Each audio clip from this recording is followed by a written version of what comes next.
Hey there, it's Mal again, and back for another look at some more episodes from She-Ra and the Princesses of Power Season 1. But first, let's get a little real for a minute. These last few weeks have been pretty crazy and unsettling for many people. Hate is being exposed more, and as such, it feels like it's consuming our world. The good thing is, though, that there are many people who want to make a change. I don't have any charities to put in the description, but I would encourage you to put your own actions to the test. Shine light in your neighborhood. It doesn't have to be an organized march or involve big signs or anything like that. Just simple acts of kindness towards those that you meet will shine a light brighter than you'd think. I guess that's back to the show now. These few episodes were a little hit and miss for me, I gotta say. Though overall they weren't terrible, so I will give it that.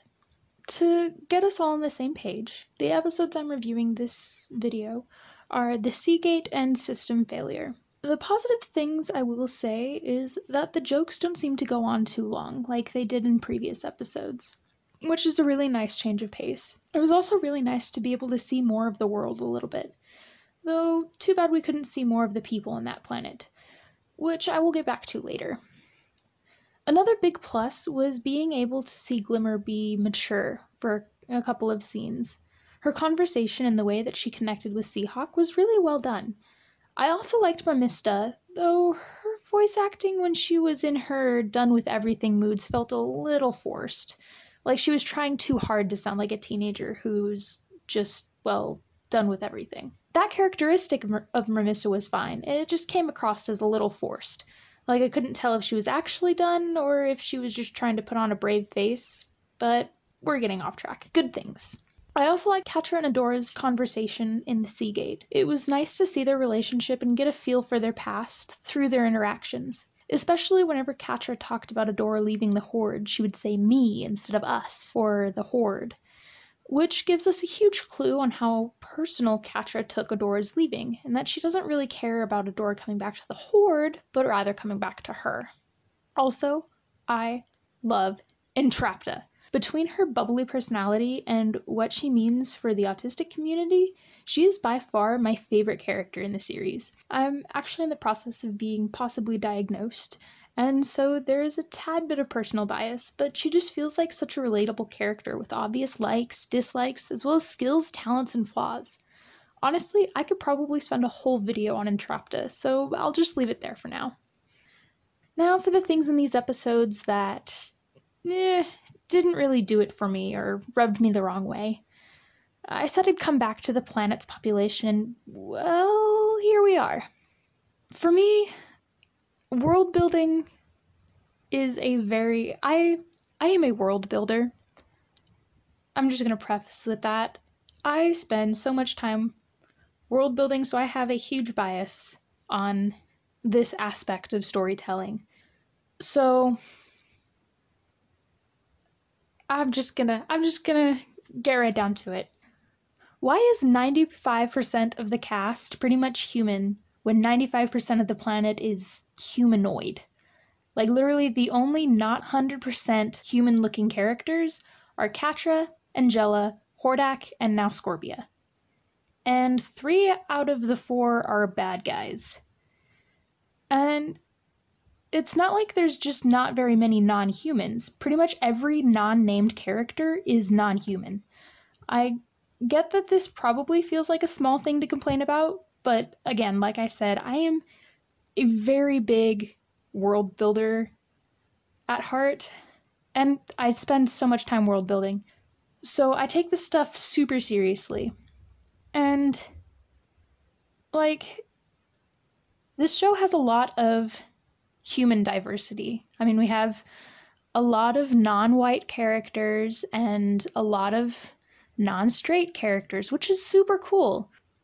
I'm just really tired of seeing stories that take place on alien planets with alien populations and 95% of the cast is human. That's my biggest beef. Okay, so I guess now that we're through that, yeah. World building is hard. And I was gonna give them some slack for having a bunch of cool character designs for all the background characters and leave it at that, but the more I tried finding a map of Etheria, the more it feels like they didn't even try. Like I don't understand how this planet works. Uh, and so, if you're gonna have a story that travels through the world, and more importantly, if you have a story about a war where areas are being occupied, there should be some sort of reference to keep everything straight. But it, uh, mm, yeah, world building. World building is hard.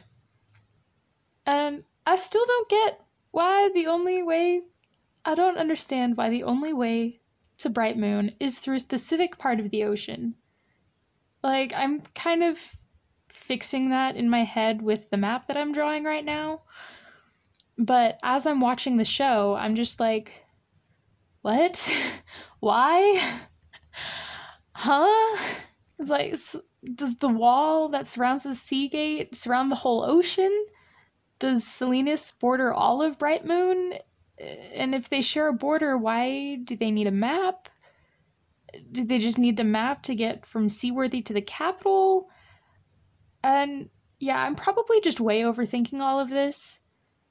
So I don't know, maybe someday I'll have my little sister review it and get a kid's opinion or something. But I also have more questions about Selenius, such as, where is the runestone? What is wrong with the runestone? How is the magic being separated from the gate? What is Shira doing? Why can't she just go fight and then fix it when they're done? Like, that whole conflict just seems so constructed. At least in this episode, the Horde had a specific reason for going there, like specifically after Adora, because of Shadow Weaver's spies and everything. But that's a topic for another day. And then also, how strong is Adora as Adora? Like, I get that Seahawk is cocky, but we had just seen him beat a dude that was twice his size.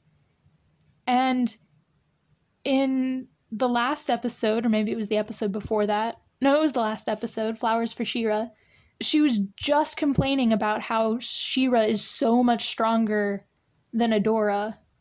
And so, I don't know, I just feel like in this episode, Adora is just so freakishly strong. Like, why does she have a complex about being weak in the previous episode? Like, she's stronger than 90% of the cast without her power-up from this one-arm wrestle. And I'm not saying that the character with the power-up has to be the weakest otherwise, and it makes sense for her to be strong and athletic because she's a soldier, but the level to which she was strong just came out of nowhere, especially considering the previous episode where she was complaining about not being strong. So, yeah, that kind of like threw me off a bit. One of the things that would have like completely fixed that was just like maybe having her eyes glow a little bit, like, ha, I'm tapping into She-Ra, which I was totally expecting the first time that I watched this. Or maybe turning into She-Ra in the middle of that pub probably wouldn't have been a good idea. But like I said, the eye glowing thing or something like that. And on the note of the whole Adora She-Ra thing, does her transformation happen in canon or just for the viewers? Because in a couple of places in the Sea Gate, she just like transforms and that's that. But then in the next episode, there's this whole gag where she's transforming off screen while Bo's watching, and you hear the music and everything, and it takes about that long. But I don't know, there's just so much back and forth with this show that I'm getting whiplash. There's also Glimmer's powers that are confusing. Like, I don't know. I'm not even gonna get into Glimmer's powers right now. No, not happening. Maybe another time. But, I guess I'll leave that one here. I guess I was mostly just talking about the Seagate and my love for Entrapta. The robot episode was really cool. There were a couple minor things in there that were like, wait, what? But they just didn't seem big enough to put in this video. Trying to be a little bit more picky about what I complain about.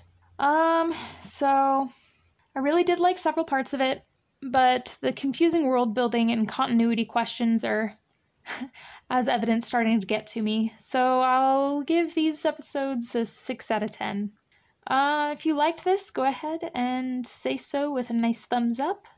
If you'd like to see more of this, hit that subscribe button, and I will try to upload weekly. If you have any suggestions for other things for me to review, just leave a comment down below, and I'll see you next time.